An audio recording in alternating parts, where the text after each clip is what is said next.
legendary gamers. Thank you for watching. I appreciate all your time, and I will see you guys later. Thank you. Hello, ladies and gentlemen, and welcome back to another exciting StarCraft 2 Shoutcast. I am your Shoutcast announcer here, Mr. Worm. I've got an exciting 1v1. This is going to be Game 3 between EGDeMusliM. Here is the blue Terran in the bottom left corner of Cloud Kingdom versus PiSaxslav. He is going to be the red Protoss here in the upper right. We've seen some really exciting games from these two competitors. The last game from PiSaxslav coming out was just absolutely incredible. I mean, deMusliM tried for a very creative all-in play, and it just didn't work. So I'm very much looking forward to seeing exactly how these two play this out. Make sure my speakers are off there. I don't want to get you guys caught in too much reverb. So far, it looks like a standard build here from these two competitors. 10 harvesters, 10 harvesters. Production looks about the same. I'm actually surprised that PiSaxslav isn't going to scout. Generally right after that pylon is when you get the first scout for Protoss.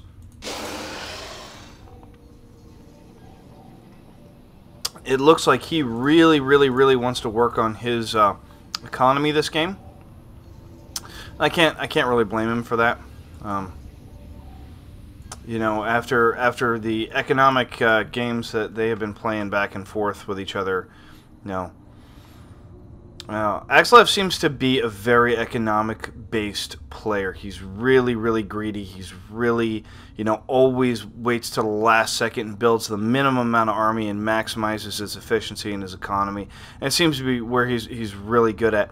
And when I watched Game 1 of him, his micro just did not look very good. And in Game 2, his micro was just phenomenal, mind-blowingly amazing. So I'm curious to see how well he plays this time around. Command center going up for deMusliM. He's got a hidden barracks back here in the back. I'm a little curious why he did that. There's not really a need for the hidden barracks.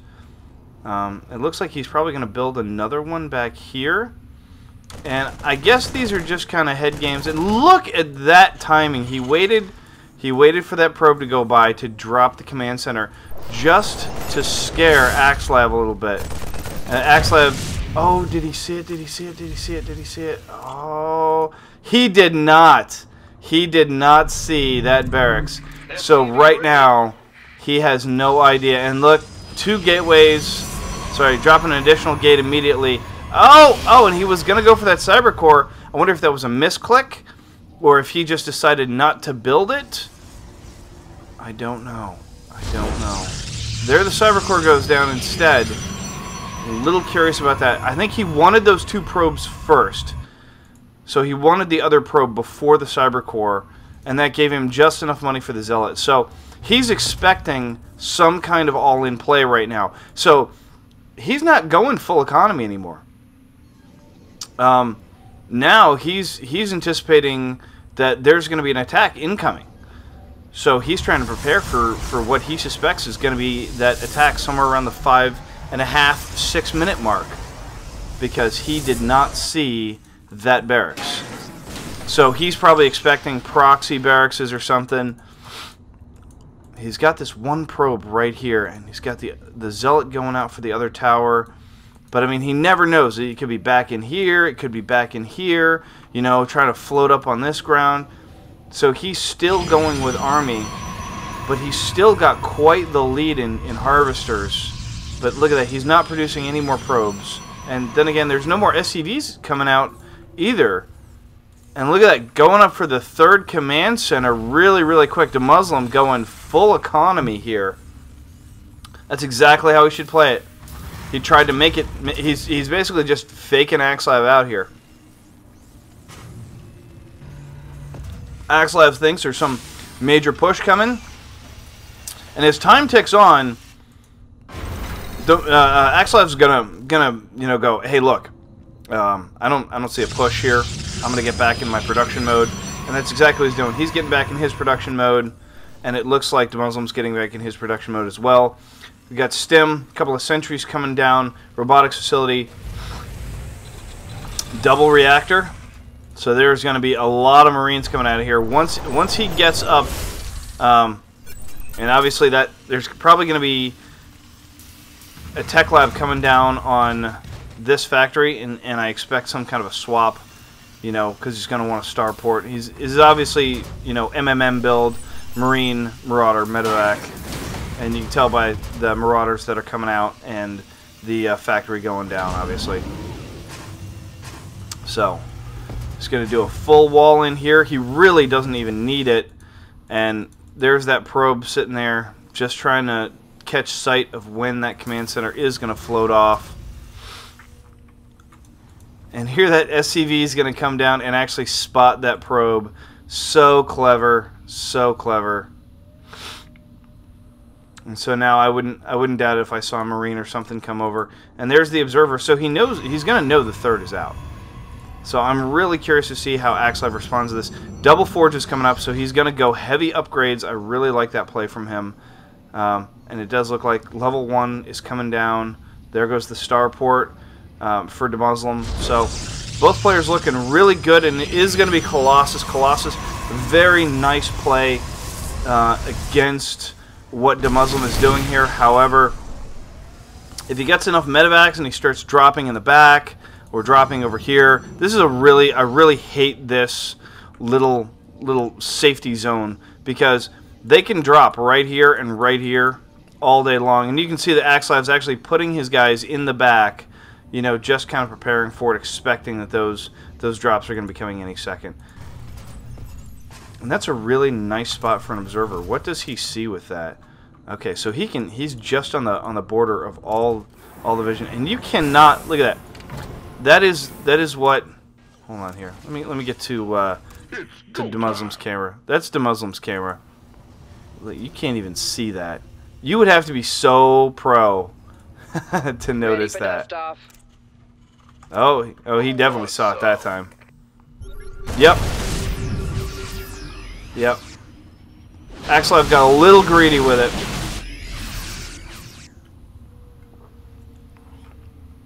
And here EGDeMuslim's moving out. PiSAxslav still has that probe out there. He just pulled it back a little farther. Ah, so clever. So clever. I love the way these guys play. Look at that. Just one guy auto-queued, and he actually saw it and pulled it back and saved it. Oh my god. Now he's stimming. Single stalker will clean up this Marine. But now, see, EGDeMuslim's making 3 SCVs at a time. I mean, he is actually caught up on the economy count here, and PiSAxslav has got to take his third. If he doesn't take his third, then he had better have one ridiculous 2-base all-in push. I mean, it has got to be really, really strong, because there's 4 medevacs out now, okay, and 3 Vikings on the way, and those Vikings are on a reactor. Yeah, so he's making 3 Vikings at a time. Pretty soon those Colossus are going to be worthless.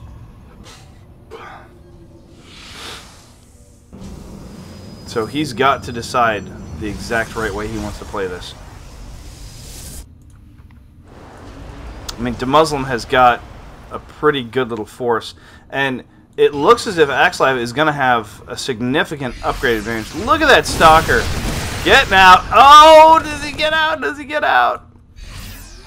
Oh, he's going to get away. Is he going to get away? Is he going to get away? Is he going to get away? Oh, he's so close. So close. Wow, that was really, really impressive. I love watching PiSAxslav's micro. When I see things like this, that gets me a little nervous, because, I mean, you know, the observer, of course, you know, is pretty important.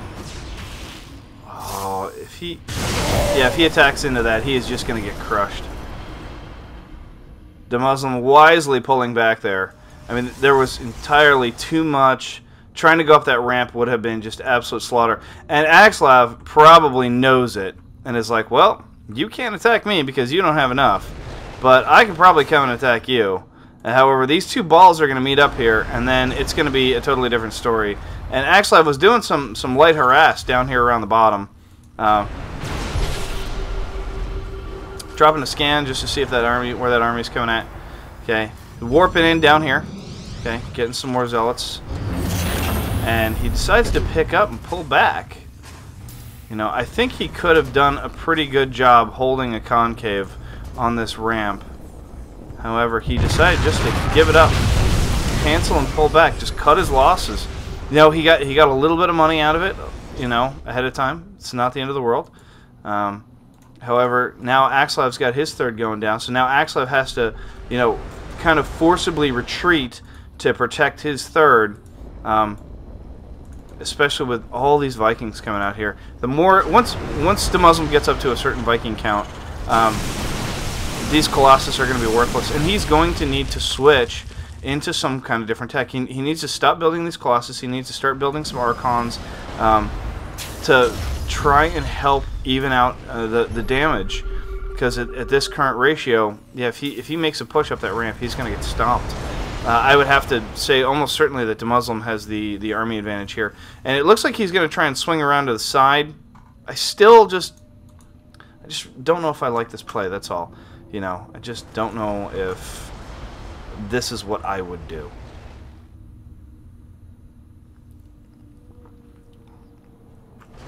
So, Terran weapons level 1, ship weapons.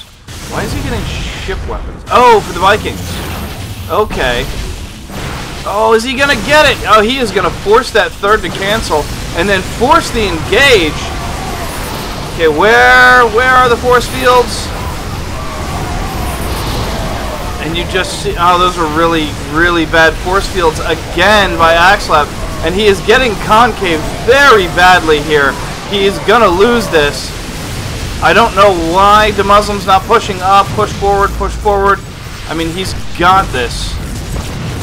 PiSAxslav's just barely gonna get out by the skin of his teeth, and the army supply plummeting for PiSAxslav.